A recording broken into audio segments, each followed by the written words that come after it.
Hey y'all, it's editing Ranessa here. I just wanted to quickly jump in here and explain the process behind the process. This particular scripture was a scripture marked in my Pappaw's Bible and my Mammaw's Bible. It's a very, very old Bible. The pages are disintegrating.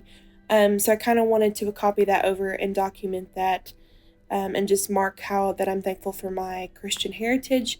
So that is the thought process behind this video. You will see a lot of mistakes in this video before we get started, but I just wanted to let you guys know that that was what, what inspired this process. So I hope you enjoy. Okay, so first off, I'm cutting out these pictures of my grandparents from, this is a holiness newsletter that my grandparents were featured in. They started the New Mexico camp meeting many years ago. So they wrote about that, and my mom saved me a copy so I could use their pictures.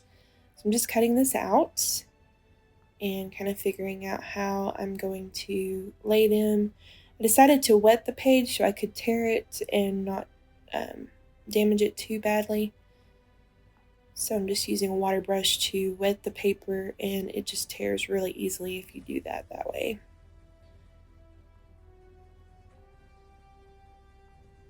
So my grandparents, which is the smaller photo there, that is my mom's mom and dad, and I was going through the Bible that I was gifted a while ago from my Pappaw, and I was like, I wonder if they ever marked in their Bibles, because I do that pretty regularly. And on the very first page, they had marked this particular scripture in Isaiah, and it's Isaiah 41:10. Fear not, for I am with you.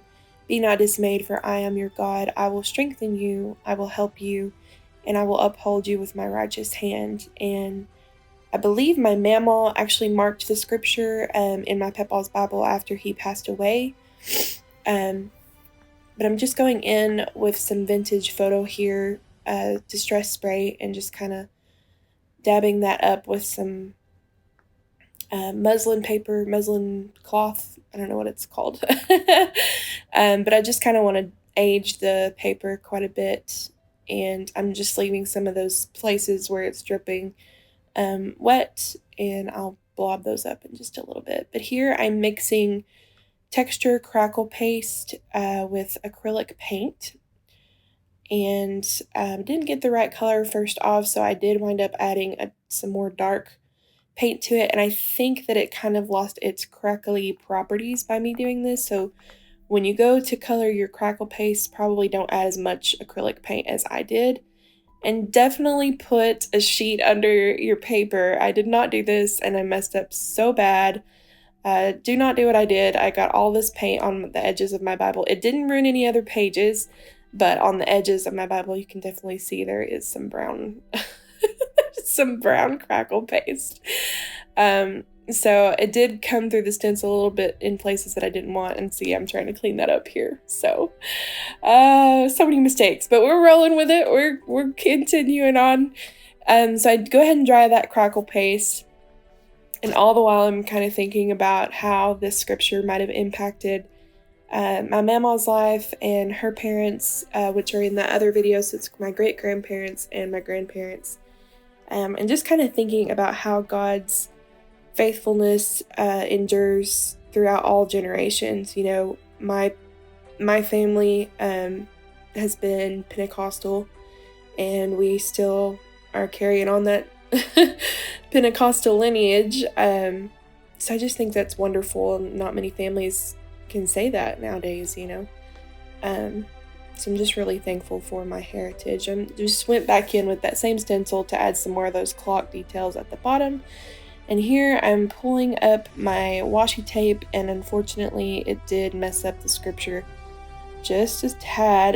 It got a little too warm with my heat tool, I think, and the adhesive stuck. But I do go in and fix that, so I'll show you.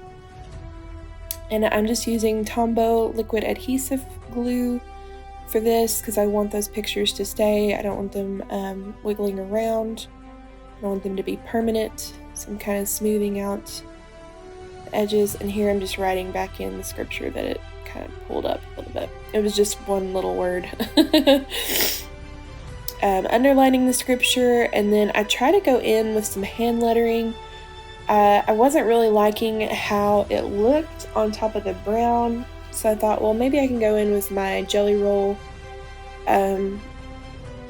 white pen, and do some highlights on it. But the problem with the Jelly Rolls is they're just not bright enough, and so I do go in and do that and realize it's just not popping the word off of that brown like I want it to, with that being black on brown. So you'll see here I just kind of decide to completely cover it up with a journaling card and write it in separately on a separate little journaling card.